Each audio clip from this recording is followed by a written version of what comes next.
It's still raining. I'm just going to show you around anyway. It's raining, but the sun's trying to come out as well. Okay, shed has gone, and it's now here, temporarily. Concrete base has gone. Let's have a quick look. So now it's time to start laying the base for my new workshop to sit on.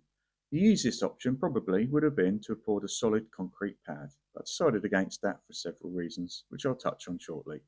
Instead, it's going to sit on 12 to 14 paving slabs.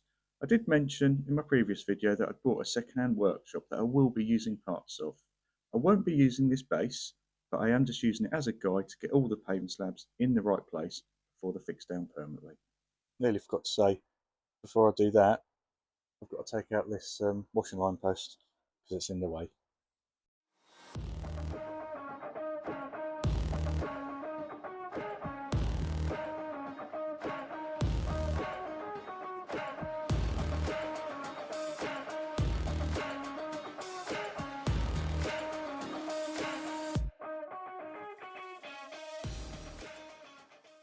And 10 minutes later, all the concrete is broken up and in the hole. So when it came to laying the paving slabs, I had to keep in mind they're just there to support a small wooden structure. So I tried to keep things fairly simple. I'd dig around and below each paving slab 1 or 2 inches. Then luckily I found some half decent, usable, hardcore type material underneath the concrete base that I broke up in my first video. I'd put that in the hole and compact it down. I'd then mix up 4 parts sand to 1 part cement, which luckily was the perfect amount to lay 1 paving slab. I know I'm using a paddle mixer here for mixing up plaster, but for the small quantities I was mixing up, it worked absolutely fine. When it came to laying the paving slabs, my garden actually slopes towards the house, so getting the first paving slab at the right height was absolutely crucial. So once it was in place and I was happy with it, I then moved on to the next paving slab.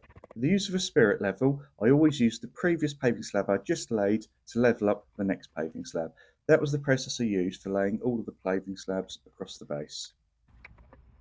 Now this was a little bit time consuming, but it was relatively straightforward. And with regards to costs, it was far cheaper than laying a solid concrete pad. I already had the paving slabs, I just needed to buy a few bags of sand and cement. So now all the paving slabs are in place, it's now time to have a bit of a tidy up, ready for a weed membrane to be put down.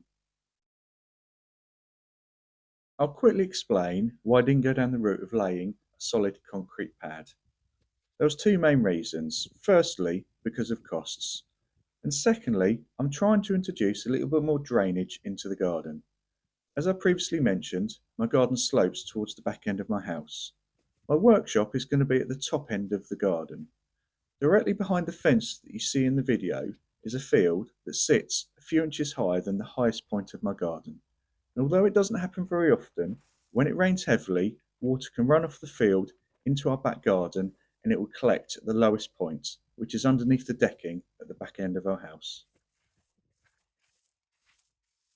So I think having a large concrete pad here at the highest point of my garden isn't going to help. So introducing a little bit more drainage, I'm hoping will help to reduce the chances of it happening again in the future. The timber that I ordered, that was mainly for the workshop base, is 3x2 C24. I ordered it well in advance, knowing that it'd turn up very green and damp. I left it for a good couple of weeks, elevated off the ground so it could dry out before I started using it. So I used the end of my decking as a stop block when cutting the lengths of wood for my new workshop base. Unfortunately, I didn't get an awful lot of footage of this, but it was fairly straightforward. I just took the measurements directly from the old workshop base that you saw earlier in the video. So there's no guesswork. Once it's all together, I know it will be the right size. Any freshly cut ends of timber were treated with this wood preserver. I'm not entirely sure if it will make an awful lot of difference, but I thought it was worth doing and it was relatively inexpensive. I tried 2 different methods of application. Firstly, using a paintbrush, and secondly, for the noggins, the cut-ends I soaked in a small container. When it came time to build the base, the first thing I did was put the frame together. I then pre-cut the noggins so I could use them as a spacer to put the rafters in between. They were used at either end of the frame just to make sure they were equally spaced apart at both ends.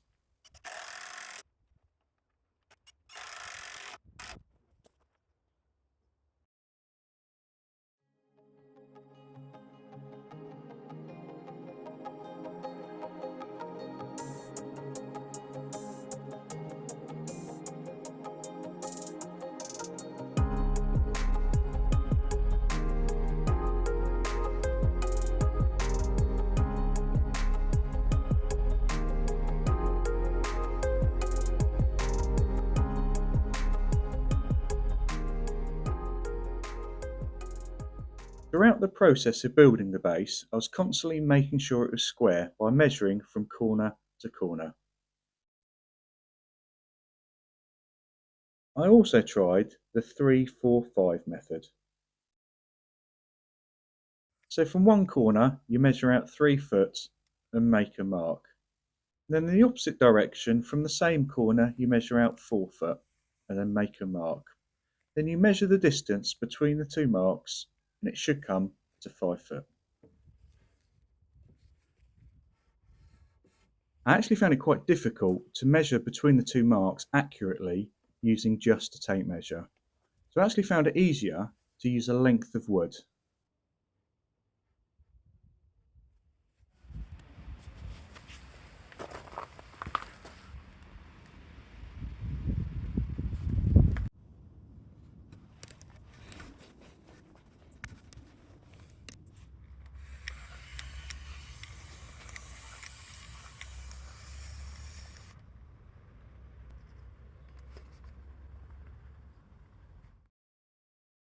One last thing I did was to elevate the base of the workshop on these rubber pads, just to reduce the chance of the wooden frame drawing up moisture from the paving slabs.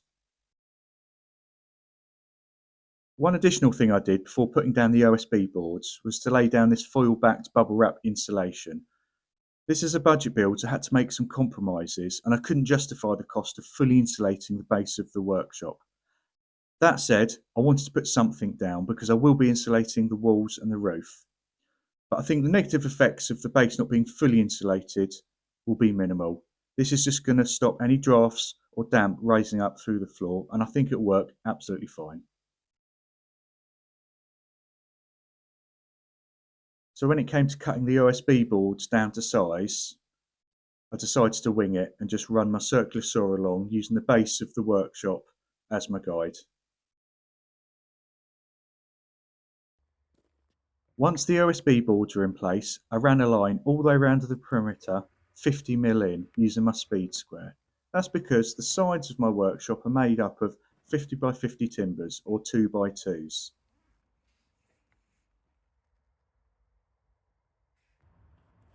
I then went and painted the edges and the end grain of the OSB boards using this black bitumen paint. I also painted the outer perimeter of the workshop base, as I think these are the areas that could become vulnerable over time. Once that was done, I screwed down the 18mm OSB boards using 35mm exterior grade wood screws, spacing them approximately 6 to 8 inches apart. Okay, this is the base complete. In the next video, I'm hoping to get the four walls up. See you next time.